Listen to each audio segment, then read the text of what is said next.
We've already been using friction, but in section 2.4 of the textbook, they kind of go through some of the, maybe the subtleties of friction. So I want to just have a little discussion of that.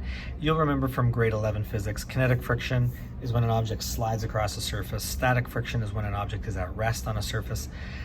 Something that we often say kind of in, I don't know, shorthand, I guess, is kinetic friction is when it's in motion. Static friction is when it's at rest. It's not quite that simple. It's really when it slides across a surface. So for example, if I had a surface here and a box at rest on the surface, we would say it's static friction. But let's imagine that the surface that the box is at rest on is actually like a vehicle in motion. This vehicle is moving. The box is in motion together with the vehicle, but the box is at rest on the surface. Okay, so I would say this is a static friction case. Even though the object is in motion, it's actually a static friction case. If you are sitting in your car, you're the object and you're sitting on the seat of the car, you are an object in motion because the car is in motion, but you're at rest relative to the object that you're in contact with. That's a static friction case. Another subtle one actually with this would be a wheel. So if I looked at the wheel of this car, as the wheel spins around like this, what you can imagine happening, let's say here's the road, as a little chunk of wheel right here, as it comes around, that chunk of wheel is placed onto the ground and then is picked back up. The wheel itself is not skidding along, it's not sliding, it's rolling. So again, when that chunk of wheel is placed onto the ground and then picked up again, it never slides. This is actually a static friction case. A rolling wheel, even though the wheel's in motion, is actually static friction between the wheel and the surface. If you jammed on your brakes and your wheel locked up so it stopped rotating and then slid along, that would be kinetic friction. Okay, so just some differences between static and kinetic friction. I wanted to talk about this limiting static friction as well, just quickly. And I may have done this already, but I can't remember, so in case I haven't, let's say I've got another block, a big table or something sitting on a table, and I want to start pushing on this thing. Okay, so I think I'm gonna get this thing going. I'm gonna push with an applied force of, I don't know, let's say 5 newtons. That's a pretty small force, but let's just say 5 newtons. And let's say that the object remains at rest. Okay, so this object does not move. What that means is there is an equal force of static friction. Let's write it out here. Force of static friction, 5 newtons. Okay, so that force is canceling that force. The object remains at rest. Let's say I get a little bit more serious. I say, forget the 5 newtons. I'm now going to push with 10 newtons. If the object remains at rest, then friction, static friction, must have increased. Friction is a variable force. I should say static friction is a variable force. That means if I raise my force, it can raise its force. If I lower my force, it'll lower back down as well.